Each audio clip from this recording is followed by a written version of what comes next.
السلام علیکم. Women care centre سے نسرین خان. ہماری اگلی ایپیسوڈ سکسیس سٹوری. جیسا کہ آپ جانتے ہیں کہ میرا یہ پیشن ہے کہ میں چاہتی ہوں کہ ہمارے ارد گرد جو بھی ایسے لوگ جو ہمارا رول ماڈل بن سکتے ہیں، میں آپ لوگوں کو ان کی زندگی کی حقیقتیں جن سے وہ گزر کے اس سٹیج پہ پہنچے ہیں ان کے بارے میں نو ہاؤ دوں تاکہ آپ انہیں فالو کر سکیں. ہم سب کو زندگی میں زندہ رول ماڈلز کی ضرورت ہوتی ہے، تو ان زندہ رول ماڈلز کے لیے جو ہمارے ارد گرد چلتے پھرتے ہمارے لیے مثال ہوں، میں یہ سٹوریز آپ کے پاس لے کے آتی ہوں. آج میں جس شخصیت سے آپ کا تعارف کروانے جا رہی ہوں، جن کی سکسیس سٹوری میں نے آپ کے ساتھ شیئر کرنی ہے، وہ میری دوست بھی ہیں اور میرے لیے وہ بہت سورس آف انسپریشن بھی ہیں، اور وہ ایک بہترین ماں ہیں، ایک بہت ہی اچھی بیوی ہیں، اور اس کے ساتھ ساتھ سب سے اہم بات جو ان کی ہے وہ ایک بہت اچھا انسان ہے. اور اس اچھے انسان ہونے کے ساتھ ساتھ ان کے اندر جو ہمبلنس ہے وہ بھی قابل تقلید ہے. تو میں چاہتی تھی کہ میں آپ کو ہمارے درمیان موجود جو سکسیس سٹوری کے طور پہ ماڈل ہیں ان سے ملواؤں. جی، ان کا نام ہے کوکب شہزاد. جی السلام علیکم کوکب. وعلیکم السلام نسرین، آپ کا بہت بہت شکریہ. آپ نے اتنے امپورٹنٹ پروگرام میں مجھے مدعو کیا، اور میں یہ سمجھتی ہوں کہ میرے لیے انسپریشن آپ ہیں، کیونکہ آپ کی جو لائف میں اسٹرگل میں دیکھتی ہوں، تقریباً ہمارا ساتھ 20-25 سال سے ہے، اور مستقل بچوں کے ساتھ بھی، یا تو میرے لیے سورس آف انسپریشن آپ خود ہیں. Thank you. تو بس اللہ کا شکر ہے، الحمدللہ. جی تو ہم شروع کرتے ہیں جی کہ آپ یہ جو ہمارے سامنے کوکب شہزاد ہیں اس وقت، جو کہ ایک عالم دین بھی ہیں، جو لوگوں کے لیے بہت سارے ایسے کام کر رہی ہوتی ہیں جس میں ان کی ہیلپ ہو سکے. ہر لیول پہ آپ ہیلپ کی جگہ پہ کھڑی ہوتی ہیں لوگوں کے لیے. تو میں چاہتی ہوں کہ آپ اپنا سفر ہمارے ساتھ ذرا شیئر کریں کہ آپ نے کہاں سے سٹارٹ کیا، کون سا وقت تھا جس وقت آپ نے فیصلہ کیا کہ میں نے دین پڑھنا ہے اور میں نے اس میں ہی ایکسل کرنا ہے اور اپنے آپ کو وقف کرنا ہے اس کے لیے، اور کس کس نے آپ کو پھر اس میں سپورٹ کیا. یہ تھوڑی سی ایک جرنی ہے جو ہمارے ساتھ شیئر کر لیں. بالکل. جی نسرین، میں اگر آپ کو یہ بتاؤں کہ ماضی کی جو کوکب تھی وہ حال کی کوکب سے بالکل مختلف تھی. جی تو شاید آپ کو ہم لوگوں نے ڈسکس کیا یا نہیں کیا کہ میں بچپن میں بہت شرارتی تھی، بہت شرارتی تھی. اور جو آپ کو پتہ ہے کہ ہمارا جو زمانہ تھا بچپن کا، اس میں بڑوں کا بہت رول ہوتا تھا، بہت روب ہوتا تھا، تو ہمیں بہت رکاوٹیں دیکھنے کو ملتی تھی. اور مجھے یہ لگتا تھا کہ یہ سب کچھ کیوں ہیں، یہ پابندیاں کیوں ہیں. اور لیکن میرے لیے میرے جو فادر تھے اتنے کوآپریٹیو تھے کہ بچہ جس لائن پہ جانا چاہتا ہے، جس طرف جانا چاہتا ہے، اس کے ساتھ تعاون کیا جائے. تو بچپن میں میرا بالکل رجحان مذہب کی طرف نہیں تھا. میری امی، میری نانی، میری دادی، یہ لوگ بہت دیندار تھے. اور اسپیشلی میں نے اپنی امی کو دیکھا بچپن سے کہ امی کی زندگی ہر وقت عبادت میں گزرتی تھی. ہر لمحہ امی یا نوافل پڑھ رہی ہیں یا قرآن مجید پڑھ رہی ہیں. لیکن وہ دور تھا کہ جہاں سمجھ کے نہیں پڑھا جاتا تھا. مطلب میری نانی سارے محلے کو قرآن پڑھاتی تھی، تو مجھے سمجھ نہیں آتا تھا کہ نانی بچوں کو کیا پڑھا رہی ہیں، یا اگر ہم پڑھ رہے ہیں تو ہم کیا پڑھ رہے ہیں. تو یہی وجہ ہے کہ جب قاری صاحب آتے تھے ہمیں قرآن شریف پڑھانے کے لیے تو ہم بھاگتے تھے ان سے کہ ایک ایسی چیز ہے جس کا کوئی مطلب ہمیں سمجھ نہیں آ رہا اور ہم کیا پڑھے جا رہے ہیں. تو جب میں ابھی کلاس 8 میں تھی تو میرے اندر ایک دم سے چینج آیا. وہ چینج اس طرح سے آیا کہ میری بہن کی شادی، بڑی بہن کی شادی، جنہوں نے مجھے ایک طرح سے ماں کا پیار دیا، ان کی شادی جاوید احمد غامدی صاحب سے ہوئی. ان کو دیکھا کہ وہ بہت ایک علمی شخصیت تھے، علمی شخصیت. ان کو شیکسپیئر پہ عبور حاصل تھا، ان کو اقبال پہ عبور حاصل تھا، ان کو انگلش پوئٹری، اردو پوئٹری، ادب، ہر چیز کے اندر ان کو ایک کمانڈ تھی. تو جب وہ گفتگو کرتے تھے تو ان کی گفتگو بہت انسپائر کرتی تھی، ہر ایک کو بہت انسپائر کرتی تھی. تو مجھے لگا کہ ہاں مجھے اس پائے کا انسان بننے کی کوشش کرنی چاہیے کہ جس کی ہر بات میں ایک لاجک ہو، جس کی ہر بات کی ایک بنیاد ہو. تو میں نے یہ سوچا کہ بھئی ایسا کام میں نے نہیں کرنا کہ جس کا کوئی مقصد نہ ہو، جس میں گویا کسی آپ کو. کی خوش قسمتی کی ابتدا اس بات سے ہو گئی کہ آپ کو ایک رول ماڈل مل گیا ایسا جس کو آپ فالو کرنا چاہتی ہیں. ایگزیکٹلی. اور مجھے یہی لگتا میں ہے چاہتی ہوں، یہی میں چاہتی ہوں. ناظرین، میں سوری آپ کی بات کاٹ کے فوراً یہ پیغام دینا چاہتی ہوں کہ میرا مقصد ہی یہ ہے کہ ہم گرو کرتے ہیں، ہم آگے بڑھ سکتے ہیں زندگی میں اگر ہمارے پاس کوئی رول ماڈل ہمیں ارد گرد سے مل جائے. جب ہمیں کوئی ارد گرد سے رول ماڈل ملتا ہے تو ہمارا جیسے کوئی ہاتھ پکڑ لیتا ہے اور ہم زندگی کے سفر پہ رواں دواں ہو جاتے ہیں. ایسے ہی ہے. مطلب مجھے کبھی کبھی میں سوچتی ہوں نا، تو میں جب اپنے پاسٹ کو دیکھتی ہوں تو میں کہتی ہوں یہ والی کوکب تو نہیں تھی. تو مجھے یوں لگتا ہے کہ اللہ تعالیٰ نے میری انگلی پکڑ کے مجھے کہا کہ نہیں بچے، اس راستے پہ نہیں جانا، آپ نے اس راستے پہ جانا ہے. کیونکہ میں یہ دیکھتی تھی کہ میری نانی بھی بہت اچھی ہیں، میری دادی بھی، میری والدہ تو سارا ٹائم ہی عبادت میں گزارتی ہیں، لیکن اس کا کوئی مقصد نہیں ہے. تو وہ جو میرا سوال میرے ذہن میں اٹھتا تھا، تو اللہ تعالیٰ نے اس کو ایک ڈائریکشن دے دی. اب وہ اللہ تعالیٰ نے کہا نا کہ جو میرے نیک بندے ہوتے ہیں وہ اللہ تعالیٰ سے کہتے ہیں کہ اہدنا الصراط المستقیم، اے اللہ ہمیں سیدھا راستہ دکھا. تو میں اپنے اوپر واجب کر لیتا ہوں کہ میں ان کو راستہ بھی دکھاؤں گا، ان پہ اپنا رحم بھی کروں گا. تو یہ اللہ تعالیٰ نے مجھے انگلی پکڑ کے تو اس راستے پہ ڈال دیا. تو ہوا یہ کہ ابھی جب میرا کالج سٹارٹ ہوا تو غامدی صاحب نے اپنے طالب علموں کے اصرار پر المورد کا قیام اس وقت کیا، اور اس میں اسٹوڈنٹس ان سے پڑھتے تھے. لڑکیاں بھی تھیں، لڑکے بھی تھے. لڑکیاں تو 3-4 تھیں، لڑکے زیادہ 30-35 مرد حضرات تھے. اور میں اس وقت صبح کے ٹائم میں کالج آتی تھی، اور شام کو میں فوٹو اسٹیڈیم میں انہوں نے ایک دکان لے کر اس میں کلاسز شروع کی تھی. اچھا، اب اس میں نے چونکہ مجھے لگا کہ مجھے ایک ڈائریکشن مل گئی ہے، تو میں نے محنت بھی کی. اور میں آپ کو بتاؤں کہ میرے ساتھ بہت قابل، بہت نامور لوگ آج کے زمانے کے کافی، وہ بھی اس کلاس میں تھے. اور الحمدللہ یعنی اللہ تعالیٰ نے مجھے ایسے انکریج کیا اس معاملے میں، میری ہمیشہ فرسٹ پوزیشن آتی تھی. اور ہمارا کمپٹیشن جو ہے وہ بڑا سخت ہوتا تھا، ہر ایک کی کوشش ہوتی تھی کہ وہ آگے نکلے. تو اس طرح سے میری جو لائف ہے اس کا دوسرا موڑ جو ہے وہ سامنے آیا. پھر میں نے ایک لمبے عرصے تک غامدی صاحب سے پڑھا، اور غامدی صاحب سے پڑھنے کے بعد ان کے اندر بھی ہوا کہ یہ میری ایک اسٹوڈنٹ ہے، خواتین میں یہ آگے بڑھ کے کام کر سکتی ہے، خواتین کے لیے کام کر سکتی ہے. پھر انہوں نے شہزاد سے متعارف کرایا، میرے ہسبینڈ سے. تو الحمدللہ میں یہ بھی سمجھتی ہوں کہ یہ بھی اللہ ہی کی کرم نوازی ہے کہ مجھے ایسا ہسبینڈ ملا جو میرے ہر معاملے میں مجھے سپورٹ کرتا ہے. شہزاد صاحب اسٹوڈنٹ تھے جاوید صاحب کے؟ یہ بہت لیٹ آئے تھے. اچھا. ہماری جاوید صاحب کے پاس ایجوکیشن تقریباً مطلب جو بیسک تھی وہ تو کمپلیٹ ہو گئی تھی. تو شہزاد پہلے گئے تھے ڈاکٹر اسرار احمد صاحب کے پاس، اور وہاں پر کسی نے ان کے سامنے امین احسن اصلاحی صاحب کا ذکر کیا. تو امین احسن اصلاحی تو اس گروپ کے ممبر ہیں نا، ان کے تو بنانے والے ہیں. تو انہوں نے کہا کہ آپ کے جو کوسچنز ہیں وہ آپ امین احسن اصلاحی صاحب سے جا کے پوچھیں گے تو وہ آپ کو زیادہ لاجیکل جواب دیں گے. اور پھر جب وہ امین احسن اصلاحی صاحب کے پاس گئے تو وہ ذرا اونچا سنتے تھے، ان سے کمیونیکیشن میں پرابلم ہوتی تھی. وہیں پہ بیٹھے ہوئے ایک بندے نے کہا ان سے کہ آپ جاوید احمد غامدی صاحب کے پاس جائیں، وہ آپ کے سوالوں کے آپ کو جواب دیں گے. تو وہ پھر وہاں سے شہزاد کی ملاقات جو ہے وہ جاوید احمد غامدی صاحب سے ہوئی. اس وقت شہزاد اپنی انجینئرنگ کے لاسٹ ایئر میں تھے. اور basically he is an engineer. Basically he is an engineering, لیکن پھر انجینئر، لیکن اس کے ساتھ یہ ہے کہ انہوں نے اب ماشاء اللہ ہی is a doctor, P H D doctor. Okay. وہ تو قرآن پہ انہوں نے کچھ کام کیا ہوا ہے نا، ہسٹری آف قرآن، جی جی یونیورسٹی آف جی ویلز جی. سے انہوں نے پی ایچ ڈی کیا. اور علم کے وہ بھی بہت زیادہ پسند کرنے والے ہیں، ہر وقت پڑھنے میں. اور سب سے بڑی بات یہ ہے کہ مجھے انکریج کرتے ہیں.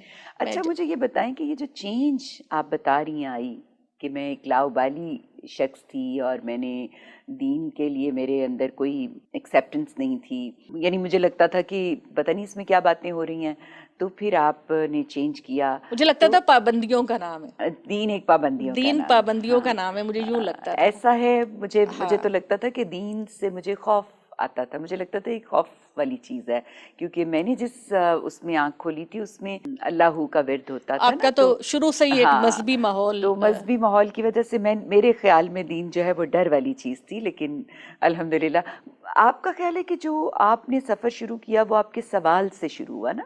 آپ نے سوال آپ کے اندر تھے اور آپ ان سوالوں کو ایڈریس کرنا چاہتی تھی، تو آپ نے یہ سفر شروع کیا. ایگزیکٹلی یہی ہے نا کہ مجھے لگتا تھا کہ مجھے، میرے امی کہتی ہے نماز پڑھو، بھائی میں کیوں پڑھوں؟ نماز یا مجھے روزے کے لیے کہا جاتا ہے، تو ایک جیسے کہ بغاوت ہوتی ہے نا کہ آپ کو کوئی چیز سمجھ نہیں آ رہی اور آپ کو فورس کیا جا رہا ہے کہ آپ یہ کریں. تو مجھے لگا کہ میرے اندر جو سوال اٹھتے تھے اور جو یہ تھا کہ بھی یہ ہمیں کیا پڑھانا چاہتے ہیں، کیا ہماری تربیت میں یہ کیا چیزیں یہ رول ادا کریں گی، تو اللہ تعالیٰ نے اس کو ایک ڈائریکشن دے دی. اب آپ مجھے بتائیں کہ اس وقت جس طرح سے آپ کنڈکٹ کرتی ہیں کلاسز آن لائن، آپ پڑھا رہی ہیں، بچوں کو بھی پڑھا رہی ہیں، بڑوں کو بھی پڑھا رہی ہیں، تو اب آپ کو کیا لگتا ہے کہ یہی وہ فیلڈ ہے جو آپ نے چننی تھی اپنے لیے، یا ابھی بھی آپ کے دماغ میں آتا ہے کہ اس میں یہ ایڈ کر لیتی تو اچھا تھا؟ یعنی سیٹسفیکشن کا کون سا لیول ہے جس پہ آپ کھڑی ہیں اس وقت؟ نسرین، اصل میں بات یہ ہے کہ انسان، میرا یہ خیال ہے کہ جو نیت کرتا ہے نا، اللہ تعالیٰ اس کو اسی راستے پر چلاتا ہے. تو میرے اندر جیسے کہ کوشچن اٹھتے تھے، اللہ تعالیٰ نے اس کو ایک راستہ دکھایا. میں یہ سمجھتی ہوں کہ میرے لیے جو میرے اندر ایک پیاس تھی، میرے اندر ایک طلب تھی، اس کی کیتھارسس کا سب سے بہترین جو اظہار ہے وہ یہ ہے کہ میں نے میڈیا پہ بہت کام کیا. میں نے جو کچھ بھی تھوڑا بہت میں نے پڑھا یا حاصل کیا یا مجھے معلوم ہوا، میں نے اس کو سوسائٹی کو کنوے کرنے کی کوشش کی. میں پرائیویٹ لیول پہ خواتین کے ساتھ پڑھاتی ہوں، ان کو پڑھاتی ہوں، اور بچوں کو میں نے یہ میرا ایم اگلا یہ ہے کہ ہمارے بچے بلا سوچے سمجھے نماز پڑھتے ہیں. ان کو نماز کا کچھ پتہ نہیں کہ ہم پانچوں وقت یہ کیا ایکسرسائز کرتے ہیں.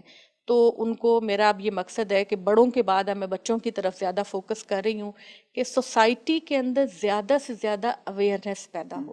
میں جب دیکھتی ہوں کہ ہمارے اندر نسرین بعض کرائمز پائے جاتے ہیں، ہم مال میں ملاوٹ کرتے ہیں، ہم ایون مریضوں کے لیے نمبر 2 دوائیاں ایجاد کرتے ہیں، ہم ہر چیز میں نمبر 2 کام ہم لوگ کرتے ہیں. ہمارے ہاں جب بزنس ہوتا ہے، ڈیلنگ ہوتی ہے، اس کے اندر ہم دوسروں کو چیٹ کرنے کی کوشش کرتے ہیں. تو میرا جو اب مقصد ہے وہ یہ ہے کہ میں سوسائٹی کو ایڈریس کروں اور ان کو بتاؤں کہ یہ جو تم اپنے ایک نام کے مسلمان بنے ہوئے ہو کہ میں مسلمان ہوں اور میں جنت میں جاؤں گا، اللہ تعالیٰ نے یہ کرائٹیریا نہیں رکھا. آپ کو بہترین اعمال کرنے ہیں.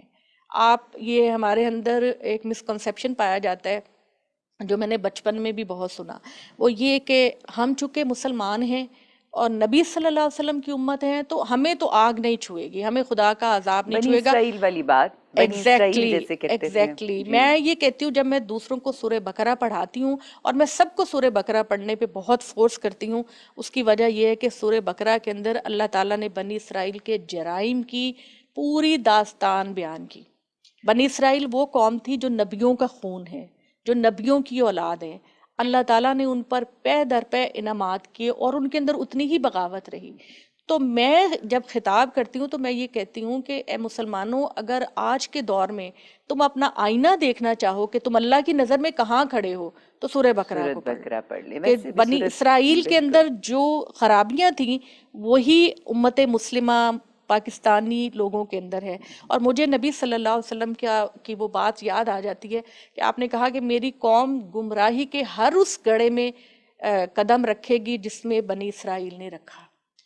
تو مجھے بہت ڈر لگتا ہے. دیکھیے، میں اس مسکنسیپشن کو دور کرنا چاہتی ہوں کہ ہم یہ سمجھتے ہیں کہ میرا نام محمد ہے، میرا نام اسماعیل ہے، میرا نام نسرین ہے، میرا نام فاطمہ ہے تو میں جنت میں جاؤں گی. میرے ابو کا نام مسلمان تھا، میری امی کا نام مسلمان ہے. قرآن یہ نہیں کہتا. قرآن مجید کہتا آمنو وعملوا الصالحات، آمنو وعملوا الصالحات. آپ کی شرط اللہ کے ہاں کامیاب ہونے کی یہ ہے کہ آپ ایمان لے کر آئیں اور بہترین اعمال کریں. کسی نبی کا باپ ہونا، کسی نبی کی اولاد ہونا، کسی نبی کی بیوی ہونا، یہ آپ کی بخشش کا باعث نہیں بنے گا. آپ کی اپنے اعمال ہیں جو آپ کو اللہ کے ہاں کامیاب کریں. اور ہمارے اعمال اس وقت کیا ہیں کہ ہم 5,000 کا انجیکشن جو ہے وہ 50,000 میں بیچ رہے ہیں، اور جو ہماری میڈیسنز ہیں ان کی سچویشن یہ ہے کہ ہم جو میڈیسنز ہم ہارڈلی 200-300 روپے کی ہوتی تھی اس کا ہم نے شارٹیج کر دی ہوئی ہے، وہ ہمیں اویلیبل نہیں ہے. ہم زندگیوں کے ساتھ کھیل رہے ہیں اور اس کا انجام ہم سمجھتے ہیں کہ کوئی بات نہیں، ساری دنیا ایسے کر رہی ہے تو ہم بھی ایسے کریں گے. آپ یہ دیکھیں کہ جس دوائی کی زیادہ ڈیمانڈ ہوتی ہے، جس بیماری کے زیادہ زیادہ پیشنٹ کے لیے ریکوائرڈ ہوتا ہے یہ میڈیسن، وہ میڈیسن مارکیٹ سے غائب ہو جاتی ہے.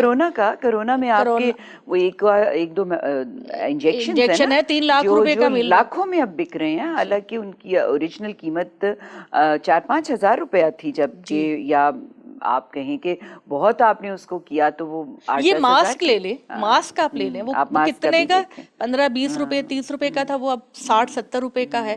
اور جو ذرا جس کی کوالٹی اچھی ہے وہ 500 کا ہے، 450 کا. تو بجائے یہ کہ مومن جو ہے وہ اس دنیا کو اپنے لیے آزمائش سمجھے، اور اللہ تعالیٰ نے جیسے کہ فَلْيَتَنَافَسِ الْمُتَنَافِسُونَ، مقابلہ کرنا ہے دولت میں، اسٹیٹس میں، نام میں، عزت میں، شہرت میں نہ کرو، اپنے آپ کو بہترین انسان بنانے میں مقابلہ کرو، نیکیوں میں کرو. اور ہم لوگ جو ہیں وہ کہتے ہیں کہ ہمارے بینک میں زیادہ سے زیادہ پیسے آئے، ہم جہاں کسی محفل میں جائیں تو میرا ڈریس سب سے قیمتی نظر آئے، میرے جوتے امپورٹڈ ہوں. دیکھیے اللہ تعالیٰ نے یہ کہا آپ اچھا پہنے، اعتدال کے ساتھ، اسراف نہ کریں، اچھا پہنے، اچھا دکھائی دیں. اسلام اس چیز سے آپ کو بالکل منع نہیں کرتا، لیکن اعتدال کے ساتھ، اور سوسائٹی کا خیال رکھیں. اور سب سے پہلی چیز جو ہماری ختم ہوتی ہے وہ اعتدال، یہ توازن ہم کھو دیتے ہیں. اس وقت بھی ہماری جو سچویشن ہے جس میں ہم کھڑے ہیں کرونا کے بعد، اس میں بھی ہم اعتدال، پہلے ہی ہم اعتدال پہ نہیں تھے، اب تو خیر ہمارے حالات بہت ہی خراب ہو گئے ہیں نا، کہ ہم جو سچویشن چل رہی ہے کرونا کی وجہ سے، بجائے اس کے کہ اس میں سے ہم یہ ڈھونڈیں کہ اس وقت ہم خیر کیسے بانٹ سکتے ہیں، ہم کیسے اس میں سے خیر نکال سکتے ہیں، ہم اس میں سے نیگیٹیوٹی نکال کے نیگیٹیوٹی کو سپریڈ کر رہے ہیں. آپ ذرا یہ بھی بتائیں کہ انٹرٹینمنٹ کا کیا تصور ہے آپ؟ بالکل، دیکھیے اللہ تعالیٰ نے یہ کہا ہے کہ یہ دنیا اگرچہ میں نے آزمائش کے لیے بنائی ہے، مگر تم خدا کی زمین میں چلو پھرو، لوگوں سے ملو، ملاقات کرو. میرے خیال میں دین کے اندر کوئی ایسی سختی نہیں ہے، جیسے کہ میں نے کہا کہ اعتدال میں رہ کر آپ سارے کام کر سکتے ہیں. آپ کو باقاعدہ اللہ نے یہ دعا سکھائی ہے کہ ربنا آتنا فی الدنیا حسنہ وفی الآخرات حسنہ. اے اللہ تو ہمیں دنیا بھی بہترین عطا فرما اور آخرت بھی بہترین عطا فرما. دیکھیے اسلام کے اندر اگر انٹرٹینمنٹ ممنوع ہے تو وہ ہے جس میں یا تو شرک پایا جاتا ہے یا بے حیائی پائی جاتی ہے. اس کے علاوہ کوئی انٹرٹینمنٹ آپ کے لیے، اچھا میوزک، بہترین میوزک جو آپ سن کے جس کو آپ کے اندر ایک اچھے خیالات پیدا ہوتے ہیں، ایک پازیٹیو ڈائریکشن ملتی ہے، آپ کی تھکاوٹ اترتی ہے، ایسی موسیقی کو اللہ تعالیٰ ناپسند نہیں کرتے. اسی طریقے سے جو چیز بھی پازیٹیو ہے جو آپ کو نیگیٹیوٹی کی طرف نہیں لے کر جاتی، اسلام میں اس کو ممنوع نہیں. اب جیسے لوگ کہتے ہیں کہ تصویر کھینچوانا حرام ہے، میں آپ کو قرآن سے یہ مثال دیتی ہوں کہ حضرت سلیمان علیہ السلام کا جو محل تھا، اور وہ بہت بڑے بادشاہ تھے، ان کی بہت بڑی حکومت تھی. قرآن مجید میں آتا ہے کہ ان کے محل کے اندر مجسمے اور تماثیل بنی ہوئی تھی. آپ اپنے گھر کے اندر شرک اور بدکاری اور برائی، یہ والی چیزیں اگر داخل نہ کریں، اور اچھی انٹرٹینمنٹ، پازیٹیو انٹرٹینمنٹ جو ہے اسلام اس سے نہیں روکتا. آپ صلی اللہ علیہ وسلم نے فرمایا کہ دیکھو میں انسان ہوں، میں کھانا کھاتا ہوں، میری بیوی بچے ہیں، میرا اپنا ایک ماحول ہے، تو ہم لوگ بھی انسان ہیں اور بشری تقاضوں کے ساتھ ہمیں جینا ہے. صرف یہ کہ ہمیں برائی کی طرف نہیں جانا، کیونکہ شیطان نے اللہ تعالیٰ کو چیلنج دیا تھا کہ میں تیرے انسان کو پریشان کروں گا، دائیں بائیں آگے پیچھے ہر طریقے سے میں اس کو گمراہ کرنے کی کوشش کروں گا. تو ہمیں الرٹ رہنا ہے کہ ہم کہیں گمراہی کے گڑھے میں نہ جائیں. باقی زندگی کو انجوائے کریں. اللہ تعالیٰ نے کائنات کے اندر اتنی ورائٹی پیدا کی ہے، اتنا ہر چیز میں اتنا تنوع ہے، ہر چیز میں اتنا حسن ہے. نظروں کی انٹرٹینمنٹ ہے، نظروں کے لیے تسکین کی چیزیں ہیں، دل کے لیے تسکین کی چیزیں ہیں. آپ بس اپنے پروردگار کے شکر گزار، اپنے نبی صلی اللہ علیہ وسلم کی اطاعت کرنے والے اور ایک بہترین انسان رہیں. آپ کو دونوں چیزیں ملیں گی. اچھا چلیے، بہت اچھی آپ نے ہمیں گائیڈ لائن دے دی انٹرٹینمنٹ کے حوالے سے. آپ مجھے بتائیں زندگی کے ریگریٹس کوئی ہے ایسا جو آپ چاہتی تھی کہ یہ نہیں ہونا چاہیے تھا؟ نسرین، ہاں میرے لیے بہت بڑا ریگریٹ ہے، میں نے اپنے ماں باپ کی خدمت نہیں کی جس طرح کہ اللہ مجھے کہتا ہے. جس طرح میں نے قرآن میں پڑھتی ہوں ماں باپ ہمارے لیے جنت میں جانے کا ذریعہ ہے، تو میرے فادر کی جو ہے وہ تو ایک میرے لیے وہ مسئلہ تھا کہ اس وقت میری چونکہ جب میری ایجوکیشن ہو گئی تو میرے لیے ایک شادی کا بڑا پرابلم تھا. کیونکہ میرے جو ٹیچر تھے استاد تھے وہ چاہتے تھے کہ اسی ڈائریکشن میں کوئی بندہ قابل لائق سوسائٹی کے لیے ایکسیپٹیبل ہو. تو اس طرح کے معیار کا بندہ ان کو کوئی نظر نہیں آ رہا تھا, اور میری فیملی کی طرف سے, بھائیوں کی طرف سے کافی پریشر تھا. تو اسی زمانے میں ابو اسی میں پریشان تھے کہ بھئی اب اس کو ہو جانا چاہیے. تو مجھے لگتا ہے کہ وہ مغرب کی نماز پڑھ رہے تھے, اور نماز پڑھ کے انہوں نے جو ہی سلام پھیرا تو ان کی طبیعت خراب ہو گئی, ہارٹ اٹیک ان کو ہوا, ہاسپٹل لے کے گئے تو راستے میں وہ ایکسپائر ہو گئے. تو میرے لیے یہ چیز جو ہے نا, یہ مجھے بعض اوقات بہت بے چین کر دیتی ہے. اور امی تو میری ابھی 3 سال پہلے فوت ہوئی ہیں, لیکن ظاہر ہے کہ ہمارے کلچر کے مطابق بیٹوں کے پاس مائیں رہتی ہیں. تو میں یہ سمجھتی ہوں کہ جس معیار کی خدمت کا اللہ تعالیٰ نے حکم دیا ہے ہمیں اپنے والدین کا, میں وہ نہیں کر سکی. اللہ تعالیٰ نے کہا کہ اپنے ماں باپ کے لیے اپنی محبت اور عاجزی کے بازو جھکائے رکھو, محبت کو, اور ان کے سامنے اف بھی نہ کہو, اور وہ کہو وَقُلْ رَبِّ ارْحَمْهُمَا كَمَا رَبَّيَانِي صَغِيرًا. یہاں پہ میں ناظرین کو پیغام دینا چاہتی ہوں اس کے حوالے سے. جیسے ہم نے پچھلی دفعہ بھی دیکھا کہ پچھلی دفعہ عائشہ جہاں زیب آئی تھیں تو انہوں نے کہا کہ مجھے دکھ ہے کہ میں اپنی والدہ کے زمانے میں واپس چلی جاؤں جب وہ زندہ تھیں, اور میں ان کی خدمت کر سکوں. دیکھیں پھر اس وقت ہمیں ایک ریگریٹ جو ہمارے سامنے آ رہا ہے وہ یہی ہے کہ ماں باپ کی خدمت جس طرح ہونی چاہیے ہم وہ نہیں کر پائے. یہ بڑا دکھ ہوتا ہے, یہ بڑی تکلیف والی بات ہوتی ہے. تو میں آپ سب کے سامنے یہ بات رکھنا چاہتی ہوں کہ جس کے ماں باپ زندہ ہیں, جو خدمت کر سکتے ہیں, پلیز اس میں کوتاہی نہ کریں. یہ وقت نکل گیا تو کبھی واپس نہیں آنا. آپ ضرور اپنے ماں باپ کو ٹائم دیں, ان کے ساتھ وقت گزاریں, ان سے پیار محبت, کیونکہ ماں باپ کو صرف محبت سے دیکھنا ہی جو ہے وہ عبادت بھی ہے, اور اس سے آپ کو اس کی وہ ثواب بھی ملتا ہے. تو اب میں آپ سے پوچھنا چاہوں گی کہ زندگی کی وہ خاص بات جو آپ کو لگا ہو کہ ورتھ شیئرنگ ہے, میں چاہتی ہوں کہ سب کو اس بات کا پتہ ہو, آپ وہ ہمارے سامنے رکھ دیں, اور اپنا پیغام بھی ہمارے جی نسرین, میرا یہ خیال ہے کہ آپ اپنی زندگی میں جس چیز کو ٹارگٹ بناتے ہیں, گول بناتے ہیں, اس کے لیے مستقل استقامت, صبر, استقامت, استقلال آپ کو چاہیے. دیکھیں ہمارے پیغمبر نے کہا انما الاعمال بالنیات, آپ کے اعمال کا دار و مدار نیتوں پر ہے. آپ صحیح ڈائریکشن میں چلتے چلے جائیں. آپ کو اگر منزل نہیں بھی ملے گی تو آپ کا رخ صحیح سمت ہے, آپ کو اللہ کی طرف سے بھی آپ کی نیت کا پھل ملے گا, اور آپ کے اندر سیٹسفیکشن پیدا ہوگی کہ میں نے صحیح راستے پر اپنا چہرہ کیا, اور میں نے کوئی کمپرومائز نہیں کیا, کسی برائی سے کمپرومائز نہیں کیا, کسی ایسی چیز سے جو کسی کے لیے نقصان دہ ہو میں نے کمپرومائز نہیں کیا, میں نے اپنے منہ کو صحیح راستے کی طرف رکھا. تو میرا خیال ہے کہ اس میں اگر منزلیں, ہر ایک کے نصیب میں منزل نہیں ہوتی, ہمارا کام سٹرگل کرنا. اور قرآن مجید کے اندر بھی اللہ تعالیٰ نے بار بار یہی کہا وَاسْتَعِینُوا بِالصَّبْرِ وَالصَّلَاةِ, تم استقامت, صبر اور نماز سے مدد حاصل کرو. اور یہ بھی کہا سورہ مزمل میں کہ تہجد کی نماز جو ہوتی ہے, جس میں اللہ اور بندے کا بہت قریبی تعلق ہوتا ہے, اس میں بندہ اپنی ایسی زبردست تربیت کرتا ہے, ایسی اس کے اندر ایک عزم و استقلال پیدا ہوتا ہے جو چٹانوں سے ٹکرانے کا حوصلہ اس کے اندر پیدا کرتا ہے. تو میں نے بھی زندگی کے اندر بہت ایسے موقع آئے کہ مجھے استقلال کا مظاہرہ کرنا پڑا, اور میں ہر طالب علم کو, ہر بہترین انسان کو, ہر انسان کو یہ نصیحت کرتی ہوں کہ گھبرانا نہیں, پریشان نہیں ہونا. اللہ تعالیٰ نے کہا کہ میں تمہیں آزماؤں گا تکلیفوں سے, بیماریوں سے, مال کی کمی سے, پھلوں کی کمی سے.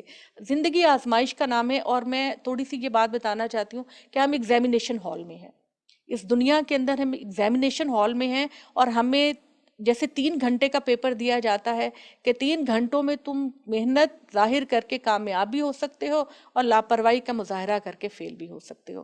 بہت شکریہ کاکا, مجھے بہت ہی اچھا لگا آپ کی باتیں سن کے. مجھے لگ رہا تھا کہ میرے دل کی باتیں کر رہی ہیں آپ, مجھے اپنی ہی باتیں یہ ساری لگ رہی تھیں. مجھے بھی بہت اچھا لگا نسرین. تو ناظرین, یہ ہمارے لیے ایک رول ماڈل کوکب شہزاد, جنہوں نے ہمیں یہ بتایا کہ انہوں نے جب زندگی شروع کی تو وہ ایک لاؤبالی، ایک بڑی ہی شرارتی قسم کی ایک شخصیت تھیں اور بچہ تھیں، اور گریجولی انہوں نے جب بڑے ہوئے تو مذہب کے لیے ان کے اندر کسی قسم کی بھی کوئی بھی ایکسیپٹنس نہیں تھی، مذہب ان کے لیے کوئی اتنی فیسینیٹنگ چیز نہیں تھا، اور پھر اس کے بعد انہوں نے زندگی کو چینج کیا، ان کے اندر جو سوال تھے ان سوالوں کو جواب ملنے لگے، کچھ ایسے لوگ ان کی زندگی میں آئے جو ان کے رول ماڈل بنے، اور پھر اس کا رزلٹ یہ نکلا کہ وہ اس رستے پہ آئیں، اور اس رستے پہ قدم رکھنے کے بعد اللہ تعالیٰ نے ان کا ہاتھ تھام لیا، اور وہ اس سفر پہ اس طرح سے چلتی چلی گئیں کہ ان کی کنسسٹنسی نے آج ان کو اس جگہ پہ کھڑا کیا ہے کہ لوگ ان کو جانتے بھی ہیں، ان کی عزت بھی کرتے ہیں، ان سے محبت بھی کرتے ہیں، اور ان کے پاس بیٹھ کے ان سے سیکھنا بھی چاہتے ہیں۔